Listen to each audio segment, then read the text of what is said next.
told me with a sigh, saying, Assalamualaikum warahmatullahi wabarakatuh. Halo semuanya, kenalin kami dari kelompok 3. Kami di sini lagi di Museum Fathahillah. Nah, sebelum itu kenalin dulu anggota-anggota kelompok kami. Kenalin, nama aku Agit Saulia. Nama aku Ananda Puji Rahayu. Nama aku Ani Ardita. Nama aku dari Sari Tonang. Nama aku Zakial Bukhari. Nama aku Gabriel Jayatata. Nama aku Zen Furkon. Nama aku Luis. Nama aku Binsar. Selamat menyaksikan videonya. Bye-bye. Halo semuanya, saya Zakial Bukhari dari kelompok 3. Dan sekarang kita lagi berada di Museum Fathahillah. Ayo ikutin keseruan kita. Dan saya juga izin menjelaskan untuk Museum Fathahillah berada di Taman Fathahillah di daerah Jakarta Barat. Dan kita semua di sini berjalan menggunakan MRT dan juga kereta KRL. Sekian dari saya. Terima kasih. 'Cause you're sweet like a flower in bloom.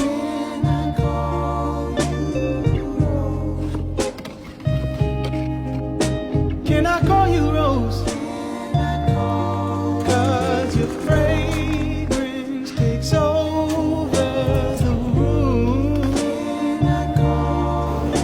Darling, Halo, hari ini kita masuk ke harga tiketnya. Harga tiketnya waktu weekdays adalah Rp15.000 dan weekend adalah Rp10.000.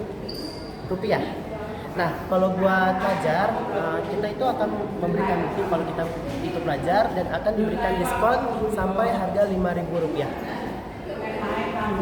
memandangi kita seakan tahu cerita tentang semua rasa yang ingin kita bawa tanpa ada rahasia, dan kita melangkah untuk lebih jauh lagi, lebih jauh lagi. Suara hati kita bergema melantunkan nada-nada meragu tanpa berkata, seperti syair tak beraksara setapak di taman Sriwadari.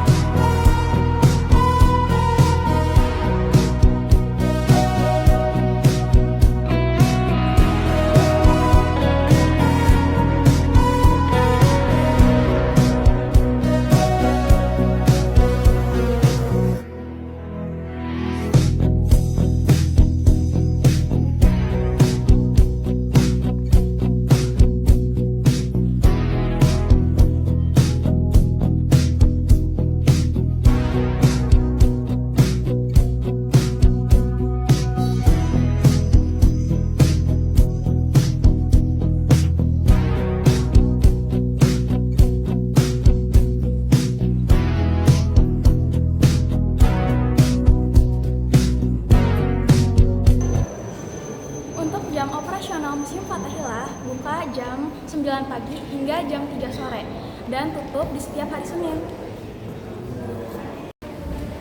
Museum Fathahillah yang sebelumnya dikenal sebagai Stadhuis atau Balai Kota Batavia dibangun pada abad ke-17 sebagai pusat pemerintahan kolonial Belanda. Setelah fungsinya sebagai balai kota berakhir pada tahun 1913, akhirnya gedung ini sempat menjadi pusat logistik Jepang yang kemudian pada 1974 gedung-gedung ini diresmikan menjadi Museum Fathahillah atau Museum Sejarah yang ada di Jakarta hingga saat ini.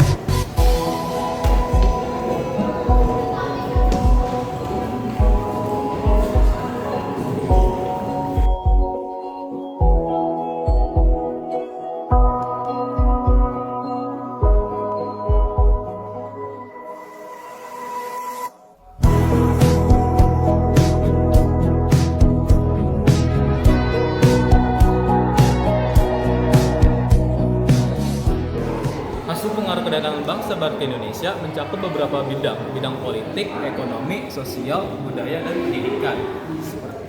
Seperti munculnya struktur pemerintahan kolonial, sistem perubahan sistem ekonomi, munculnya agama Kristen, bahasa serapan, serta berkembangnya pendidikan dan golongan terpelajar. Istilah ini seringkali juga dipakai untuk mengkategorisasikan karya seni atau arsitektur adaptif yang dihasilkan di masa Hindia Belanda sejak pada tahun 1799 hingga tahun 1942.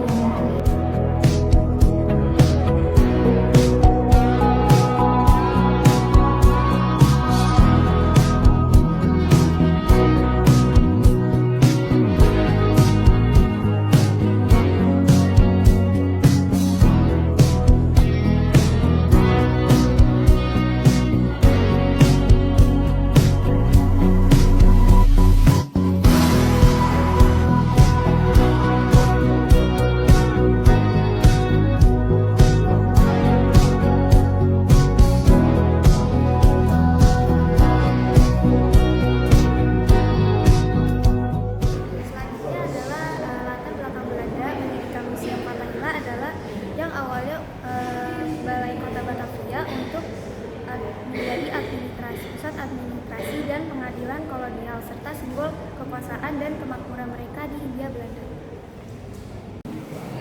Ukuran Museum Fathahillah adalah lebih dari 1.300 meter persegi. Bangunan ini memiliki 3 lantai dengan arsitektur bergaya neoklasik.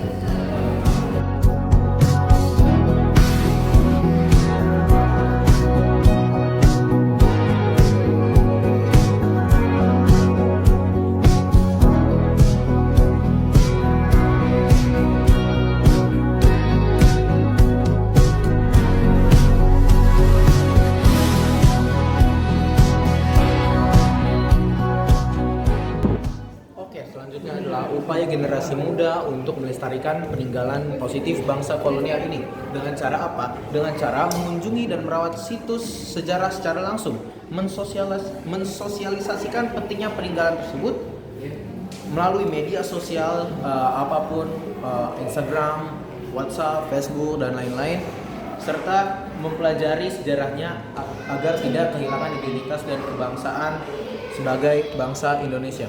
Sayang.